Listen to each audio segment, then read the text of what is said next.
Hello guys, and today I'm gonna answer another popular question: how to switch songs on this Huawei FreeBuds SE seconds. But before we get started, don't forget to subscribe to this channel to see more useful content. So, how to do this? For these earbuds, you can simply touch 3 times and that will be enough.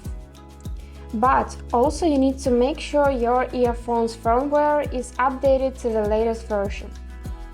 Also, you can customize it in the app Huawei AI Live.